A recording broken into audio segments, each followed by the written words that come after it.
Good morning, children. It's Friday's lesson, and today we're going to be writing some list poems. I hope you're all well.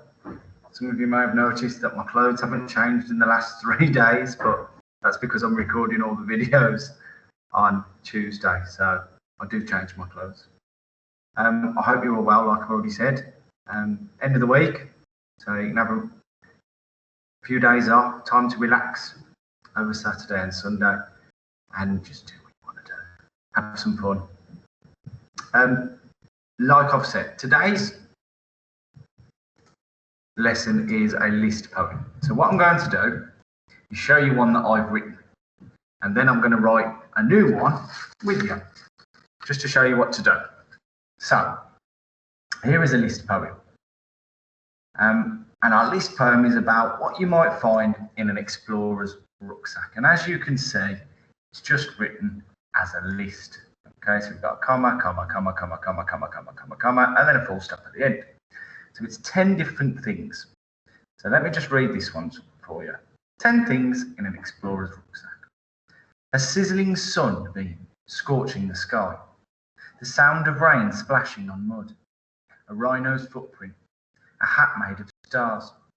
10,000 leaf skeletons glittering in the wind. The sweetest fruit from an ice cream tree.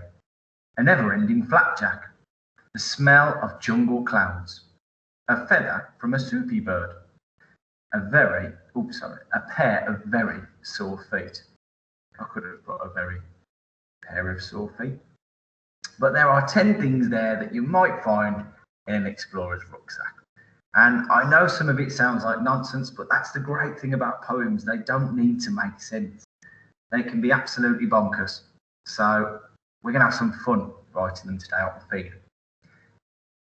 So what I'm going to do, when you come on to your to-do, it will look like,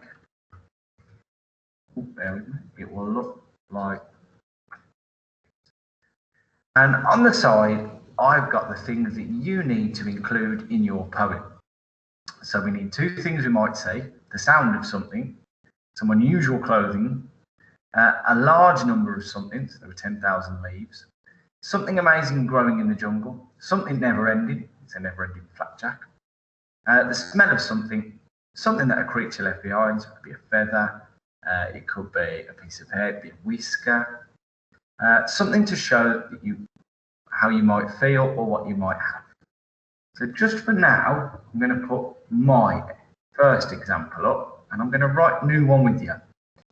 It's a bit confusing actually, because we've got things you might see, and there's one here and there's one here. So I'm going to put my 2 together, I think.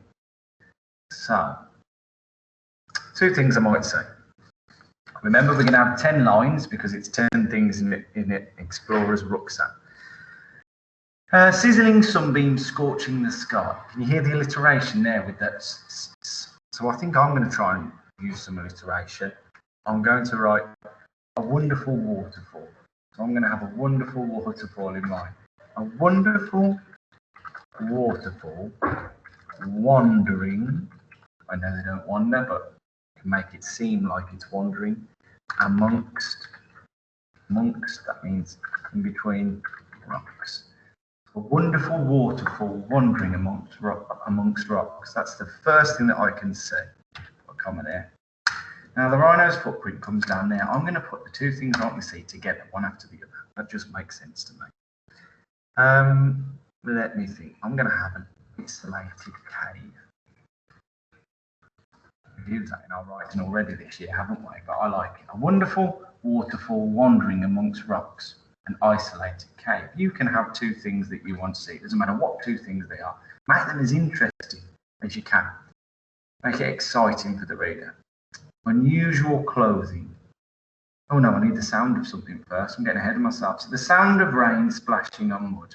I'm not going to have the sound of rain. I think you'd hear the roar of something. So the sound of a roaring. I was going to go for lion, but lions aren't usually in the jungle. Let's see. I think I have. I don't know why the font's changed. I'm just changing that back. The sound of a roaring puma.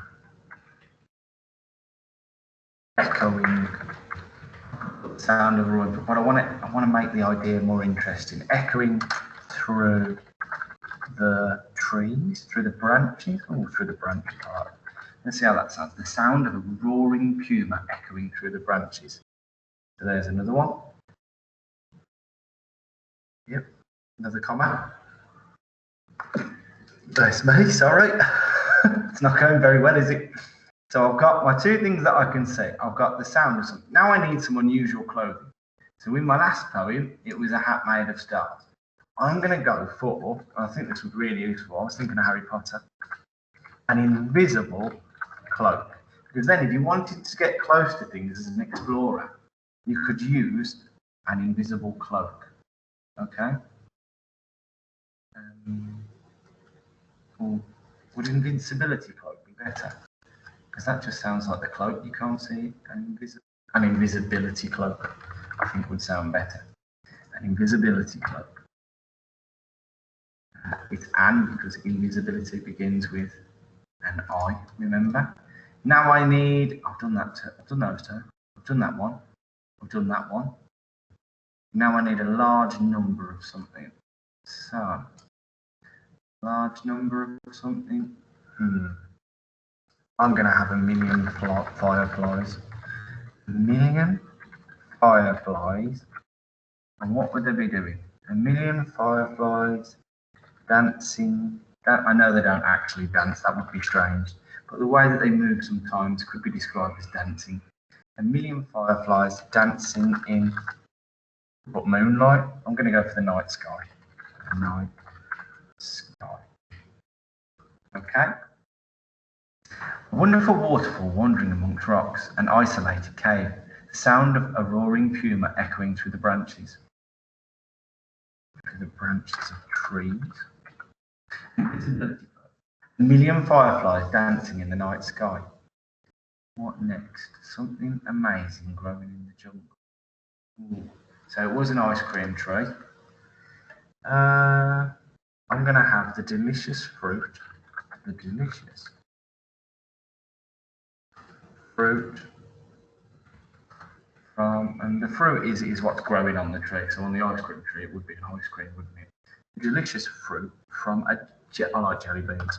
From a jelly bean tree, that would be amazing. I haven't had them in a while either. So I've got something amazing growing there.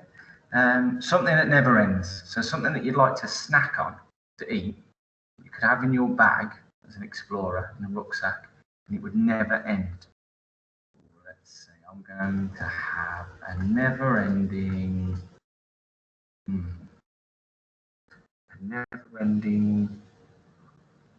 baguette. Oh, what can I have on the baguette? Never-ending cheese baguette. There we go. So it doesn't matter how much I eat of it, it never ends. That would be handy to have in the bag.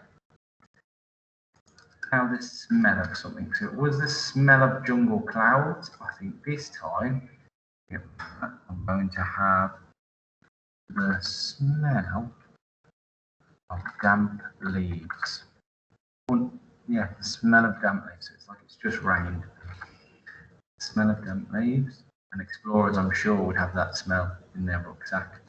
Especially if it's been raining in the jungle. Because jungles do get a lot of rain. Something left behind by a creature. So it was a feather. I'm going to have a whisker. I could have the puma's whisker from earlier. I might change it. Let's see. Feather.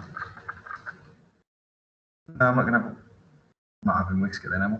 The feather from a toucan, which is a bird that lives in the jungle. And you could just make it up. A made-up creature. Garbo nets. And then finally, something that hurts. Well, something that shows that you're feeling something. I've just deleted it. What was the last? Oh, a pair of very sore feet. I'm going to have a pair of aching legs. And then at the end, I've got my full stop. So there's my example. So what You'll have one to look at the start of the video, and there's my one there. What I'm going to do is I'm going to leave that there for you to look at. I will save that on the to-do, and then when you come to writing yours, you can just type it underneath. You've got mine to look at to help you. Okay? I don't know why I'm saying okay, you can't answer me. I hope you have fun writing the poems. Be as creative as you want, children. The bonkers ideas are going to be brilliant. You'll have 10 lines at the end, and just follow what's down the side here. And it's like boxed up down the side, and we do boxing up in school. And you'll be able to create your own poem. I can't wait to read them. Take care, and I hope you all have a good weekend. Goodbye.